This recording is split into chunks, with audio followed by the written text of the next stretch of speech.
story that we're going to be reading for a few days is called The Miraculous Journey of Edward Tulane. And you may have heard it before and maybe not, but it's definitely a classic. It's an awesome story. The Miraculous Journey of Edward Tulane by Kate DiCamillo. And she's written a lot of great books too. So if you end up liking this story, I can direct you to some other stories by Kate DiCamillo. Whenever the chapter starts, there's always a picture first. So here's the picture. What's sticking up out of over that chair? Looks like some ears, doesn't it? And then there's another picture. I don't know if you can see what that is. I don't know if you've ever seen that before, but that is called a pocket watch. And a pocket watch is a really special, it closes up like a locket, and then you open it and there's a watch in there. And it usually hangs by a chain. They're very special pocket watches. Once in a house on Egypt Street, there lived a rabbit who was made almost entirely of china. He had china arms and china legs, china paws and a china head, a china torso and a china nose. His arms and legs were jointed and joined by wire so that his china elbows and china knees could be bent, giving him much freedom of movement.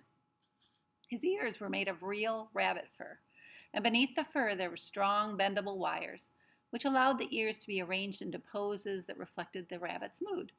Jaunty, tired, full of ennui, his tail, too, was made of real rabbit fur and was fluffy and soft and well-shaped. And the rabbit's name was Edward Tulane. And he was tall. He measured almost 3 feet from the tips of his ears to the tips of his feet. His eyes were painted a penetrating and intelligent blue. In all, Edward Tulane felt himself to be an exceptional specimen. Only his whiskers gave him pause. They were long and elegant, as they should be, but they were of uncertain origin. Edward felt quite strongly that they were not the whiskers of a rabbit. Whom the whiskers had belonged to initially, what unsavory animal, was a question that Edward could not bear to consider for too long, and so he did not. He preferred, as a rule, not to think unpleasant thoughts. Edward's mistress was a 10-year-old girl, dark-haired, and her name was Abilene Tulane, who thought almost as highly of Edward as Edward thought of herself. Each morning after she dressed herself for school, Abilene would dress Edward. The china rabbit was in the possession of an extraordinary wardrobe, composed of handmade silk suits, custom shoes fashioned from the finest leather, and designed specifically for his rabbit feet, and a wide array of hats equipped with holes so they could easily fit over Edward's large and expressive ears. Each pair of well-cut pants had a small pocket for Edward's gold pocket watch. Abilene wound this watch for him each morning. "Now, Edward," she would say to him after she was done winding the watch, "when the big hand is on the 12 and the little hand is on the 3, I will come home to you." Big hand on the 12, little hand on the 3. What time is that? Yep, 3 o'clock. She placed Edward on a chair in the dining room and positioned the chair so that Edward was looking out the window and could see the path that led up to the Tulane front door. Abilene balanced the watch on his left leg. She kissed the tips of his ears, and then she left, and Edward spent the day staring out onto Egypt Street, listening to the tick of his watch and waiting. So that, again, was this picture right here. He's waiting for her to come home from school. Of all the seasons of the year, the rabbit most preferred winter, for the sun set early then and the dining room windows became dark, and Edward could see his own reflection in the glass. Oh boy, he loved what he looked like. What a reflection he was. What an elegant figure he cut. Edward never ceased to be amazed at his own fineness. Edward thinks he's pretty cool.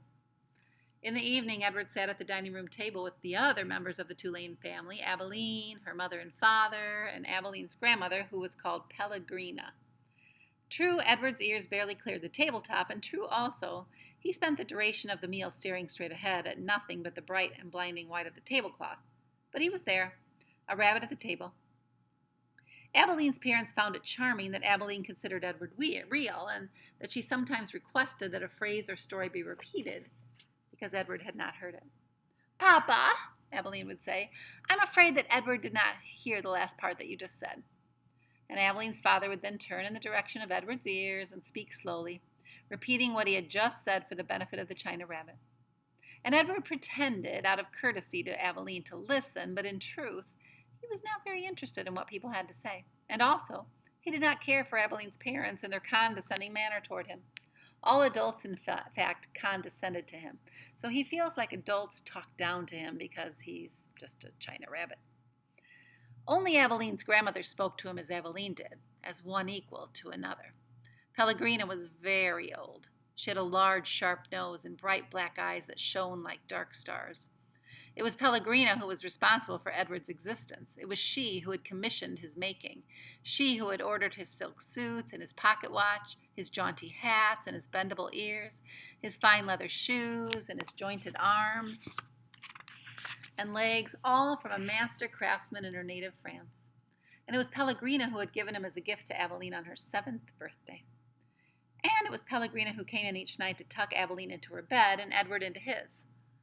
"Will you tell us a story, Pellegrina?" Aveline asked her grandmother each night. "Not tonight, lady," said Pellegrina. "When?" asked Aveline. "What night?" "Soon," said Pellegrina. "Soon there will be a story." And then she turned off the light, and Edward and Aveline lay in the dark of the bedroom. "I love you, Edward," Aveline would say each night after Pellegrina had left. She said those words, and then she waited, almost like she expected Edward to say something in return. Edward said nothing. He said nothing because, of course, he could not speak, and he lay in the small bed next to Aveline's large one, and he stared up at the ceiling and listened to the sound of her breath entering and leaving her body, knowing that soon she would be asleep. Because Edward's eyes were painted on and he could not close them, he was always awake. And sometimes if Aveline put him into his bed on his side instead of on his back, he could see through the cracks in the curtain and out into the dark night. And on clear nights the stars shone, and their pinprick light comforted Edward in a way that he could not quite understand. Often he stared at the stars all night until the dark finally gave way to dawn. This is maybe a little bit of more of a close-up of Edward and Aveline. And in this manner, Edward's days passed one into the other. Nothing remarkable happened. Once there was an occasional small domestic drama, like when Aveline was at school and that neighbor's dog, a male brindle boxer inexplicably named Rosie, came into the house uninvited and unannounced and lifted his leg on the dining room table, spraying the white tablecloth with urine. He then trotted over and sniffed Edward, and before Edward even had time to consider the implications of being sniffed by a dog, he was in Rosie's mouth, and Rosie was shaking him back and forth viciously, growling and drooling. Uh-oh, that's the neighbor's dog.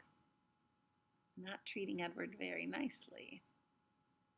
Actually came into their house without permission. Ugh. Fortunately, Aveline's mother walked past the dining room and witnessed Edward's suffering. "Drop it," she shouted to Rosie, and Rosie, surprised into obedience, did as he was told. And Edward's silk suit was stained with drool, and his head ached for several days afterwards, but it was his ego that suffered the most damage. Aveline's mother had called him an it, and she was more outraged at the dog urine and her tablecloth than she was about the indignities that Edward had suffered in the jaws of Rosie. And then there was the time that a maid, who was new to the Tulane household and eager to impress her employers with her diligence, came upon Edward sitting in his chair in the dining room. "What is this bunny doing here?" she said out loud. Edward did not care to be called a bunny. He found it derogatory in an extreme. And the maid bent over him and looked into his eyes. She said. She stood back up. She put her hands on her hips. "I reckon you're just like every other thing in this house, something that needs to be clean and dusted." And so the maid vacuumed Edward Tulane. She sucked each one of his long ears up into the vacuum cleaner hose. She pawed at his clothes and beat his tail, and she dusted his face with brutality and efficiency, and in her zeal to clean him, she vacuumed Edward's gold pocket watch right off his lap, and the watch went into the maw of the vacuum cleaner with a distressing clank, and the maid did not even seem to hear it. And when she was done, she put the dining room chair back at the table, and uncertain about exactly where Edward belonged, she finally decided to shove him in among the dolls on a shelf in Aveline's bedroom. "That's right," said the maid. "There you go." And she left Edward on the shelf in the most awkward and inhumane angle. His nose was actually touching his knees, and he waited there with the dolls twittering and giggling at him like a flock of demented and unfriendly birds until Aveline came home from school. And when she came home from school, she found him missing, and she ran from room to room calling his name. "Edward!" she shouted. "Edward!" And there was no way, of course, for him to let her know where he was, no way for him to answer her. He could only sit and wait. And when Abilene found him, she held him close, so close that Edward could feel her heart beating, leaping almost out of her chest in its agitation. "Edward," she said. "Oh, Edward, I love you. I never wanted you to be away from me." The rabbit, too, was experiencing a great emotion, but it was not love.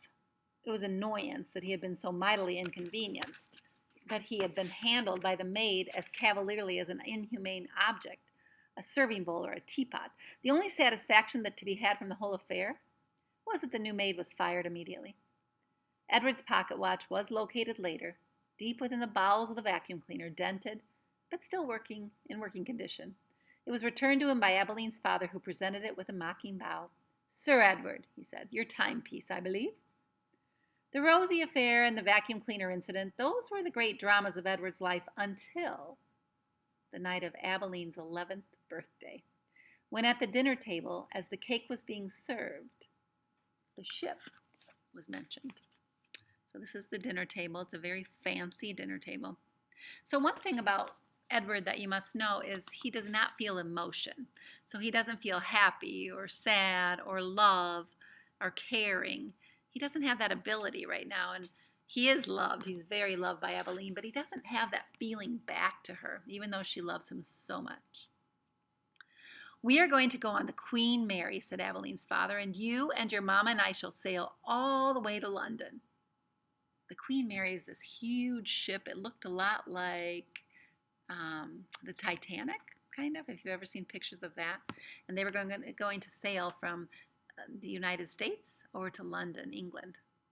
"What about Pellegrina?" said Abilene. "I will not go," said Pellegrina. "I will stay." Edward, of course, was not listening. He found the talk around the dinner table excruciatingly dull. In fact, he made it a point of not listening if he could help it. But then Abilene did something unusual, something that forced him to pay attention. As the talk about the ship continued, Abilene reached for Edward and took him from his chair and stood him on her lap. "What about Edward?" she said, her voice high and uncertain.